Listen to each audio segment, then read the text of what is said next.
Atlas strategy for the upcoming Flashback event. And I want to talk a little bit about kind of what the Flashback event is. And so to do this, I'll go into the Blood Aqueducts real quick. And you can see here that when we're in Blood Aqueducts, you can see that areas contain beasts to hunt. That's because this area is influenced by the bestiary mechanic.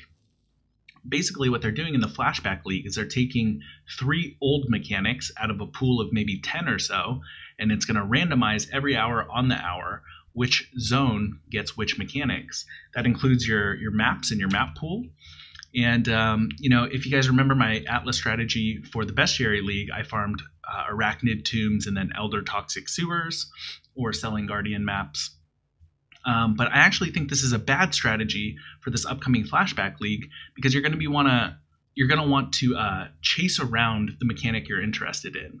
And so if you're interested in farming loot and sustaining maps and stuff like that, you want to do the breach mechanic. And if you're interested in kind of leveling up and getting EXP, maybe you're going to try and get a demi or something like that, you want to be chasing around that beyond mechanic.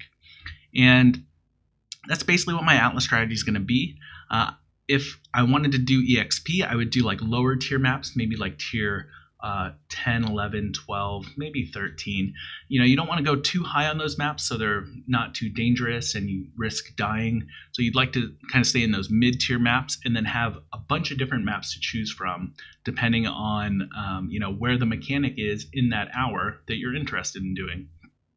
I'll just talk a little bit about what I think are the strongest maps currently. I think the tier 1 maps are Haunted Mansion, Underground Sea, Volcano, and Burial Chambers. I consider those the T1 maps maybe because they have really good layouts and map returns, but then they could also have really good div cards in the case of Volcano and Burial Chambers.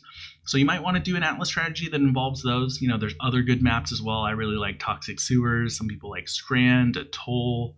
Obviously Arachnid Tomb I like.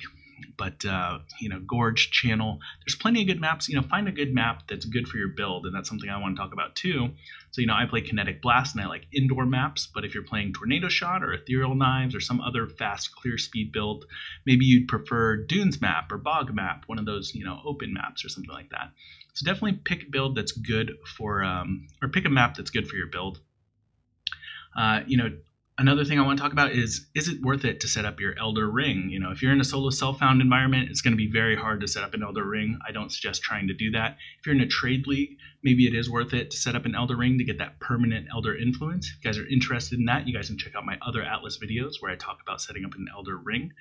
But yeah, probably just run maybe 1 or 2 sextants. You don't need to go all out and fully sextant up, because the 3 free league mechanics that you're going to be getting, it's going to be kind of the equivalent of getting a sextant for free for each league mechanic.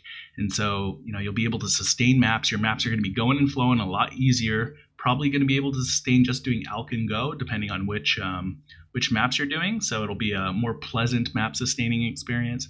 But definitely, if you're planning on doing just 3 maps, say I really wanted to do Underground Sea, Toxic Sewer, and maybe Vault map, for example, I would want to make sure that those maps were the only maps of that tier. And so that way, anytime a map of that tier drops, it would be that map that I'm interested in. And then I would check those 3 maps, which one has the mechanic that I'm after, and then, run them in sets of 3 with 1 or 2 sextants on there. So yeah, that's kind of my Atlas strategy coming up for this Flashback League. Best of luck, everybody who's trying to win a demi or farming up loot, whatever your goal might be. My personal goal is I think I'm just going to be trying to get a couple characters to 95 and then taking a break, kind of revitalizing myself for the upcoming 3.3 changes where there's going to be a whole bunch of skill changes and hopefully some new content as well. So thank you guys for stopping by, and I will see you guys in the next video.